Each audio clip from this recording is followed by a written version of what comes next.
আমার চ্যানেলে তোমাদের সকলকে স্বাগত। আজ আমরা ক্লাস 8-এর রায়ান মার্টিন প্রশ্নবিচিত্রা থেকে বাংলার দ্বিতীয় পর্যায়ক্রমিক মূল্যায়নের 5 নম্বর স্কুল সলভ করব।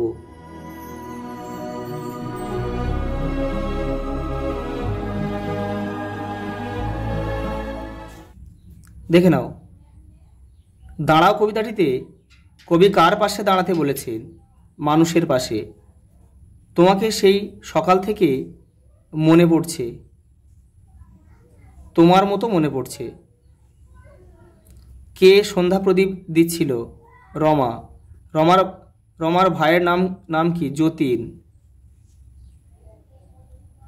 এখনো প্রাণ আছে কথাটা বলেছিল ছেলেগুলো। প্রত্যয়ের তপ্ত শঙ্করধ্বনিটি কার? ছন্নছাড়াদের। জীবিতের লক্ষণ হলো নড়াচড়া করা। ডিমে জীবন থাকে কিভাবে? ঘুমিয়ে।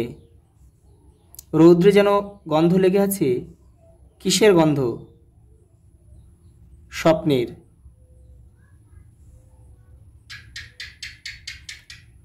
জলসিঁড়িটির পাশে, জলসিঁড়ি হলো একটি নদী।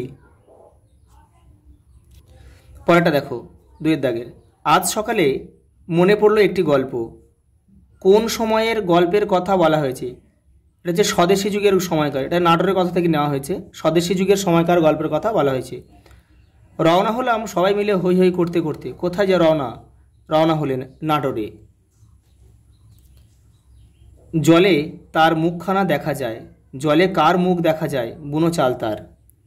ডিঙিটি কোথায় বাঁধা রয়েছে? হিজলের ডালে। হিজলের ডালে। হিজল একটা গাছ।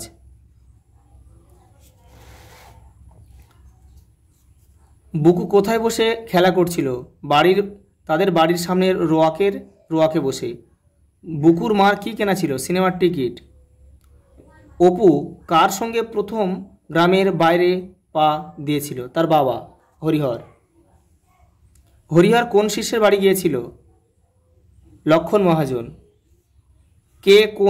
কে কেন অপুর পায়ের আঙুলে পাথরকুচির পাতা বেঁধে দিয়েছিল?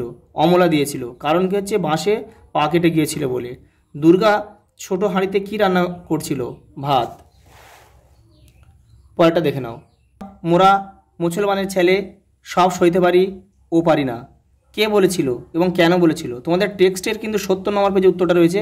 এটা বলেছিল আকবর। কেন বলেছিল দেখে নাও।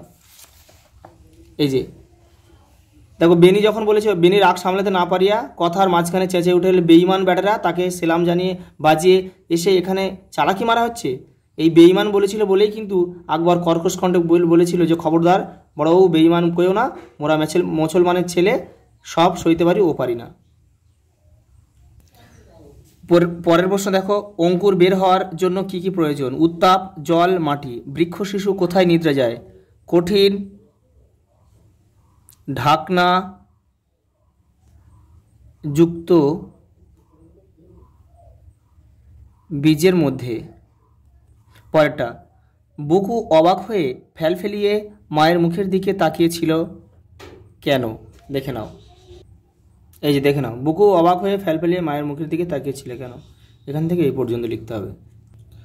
পরের প্রশ্ন দেখো, 4-এর দাগে, গাছের জীবন মানুষের জীবনের ছায়া মাত্র। লেখকের এমন উক্তির কারণ আলোচনা করো। দেখে নাও। এই যে গাছের জীবন মানুষের জীবনের ছায়া মাত্র, এটা পুরোটা লিখতে হবে। পরের প্রশ্ন দেখো, কবি পাড়াগাঁ দুপোহর ভালোবাসেন কেন? দেখে নাও। এই যে এটা এখান থেকে লিখতে হবে এই পর্যন্ত। পরের প্রশ্ন দেখো, আমাদের তো জয় জয়কার, কী কারণে লেখক ও তার সঙ্গীতের জয় জয়কার হলো? দেখে নাও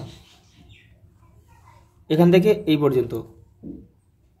পরের প্রশ্ন দেখো, এ বাড়িতে যত আনন্দ হাসি আঁকা জীবন্ত করি। কবিতায় কবি প্রকৃতির সঙ্গে একাত্ম যে গ্রামীণ কুটিরের ছবি, জীবন্ত ছবি এঁকেছেন তার বিবরণ দাও।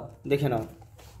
এটা কিন্তু অনেকটা বড় রয়েছে, এটা তোমাদের পড়ে কিন্তু ছোট করে লিখতে হবে। এই যে এই পর্যন্ত রয়েছে, কিন্তু তোমাদের পড়ে এটা ছোট করে লিখতে হবে। পরের প্রশ্ন দেখো, 5-এর দাগের, এটা ব্যাকরণ থেকে দিয়েছে। ছোকরার দলের কথায় আমলই দেন না। হ্যাঁ বাচক বাক্যে তোমাদের এটা নিয়ে যেতে হবে, পরিবর্তন করতে হবে। ছোকরার দলের কথায় অগ্রাহ্য করেন। পরের প্রশ্ন দেখো, আরও অনেকে ছিলেন, সবার নাম কি মনে আসছে এখন? না সূচক বাক্যে এটা নিয়ে যেতে হবে। আরও সবার নাম মনে আসছে না এখন। তোমরা শুষ্ক গাছের ডাল সকলেই দেখিয়াছ, এটা না সূচক বাক্যে নিয়ে যেতে হবে, এটা না আনতে হবে, অথচ মিনিংটা এক থাকবে। শুষ্ক গাছের ডাল তোমরা কেউ দেখো নাই তা নয়। পরেরটা দেখো, মাথা শব্দটি দিয়ে তিনটি ভিন্ন অর্থে তিনটি বাক্য রচনা করো। তোমাদের ভাষা বইয়ের 63 নম্বর পেজে কিন্তু উত্তরটা রয়েছে, দেখে নাও। এই যে এই মাথা দিয়ে কিন্তু প্রায় 11টা মতো এখানে বাক্য রচনা আছে, অর্থ সহ কিন্তু তোমাদের যে কোনো তিনটে সহজ দেখে তোমরা যে কোনো তিনটে এখান থেকে করবে। এই যে পরের লাস্ট প্রশ্ন দেখো, বাড়িতে অতিথি এলে তাদের সঙ্গে কেমন আচরণ করা উচিত সে সম্পর্কে বন্ধুকে একটি চিঠি লেখো, দেখে নাও। এই যে এই বাড়িতে অতিথি এলে তাদের সঙ্গে কেমন আচরণ করা উচিত সে নিয়ে বন্ধুকে চিঠি, এখান থেকে এটা পুরোটা লিখবে, এটা তোমার নিজের মতো করেই লিখবে এটা। আজ এই পর্যন্ত, দেখা হবে পরের ভিডিওতে।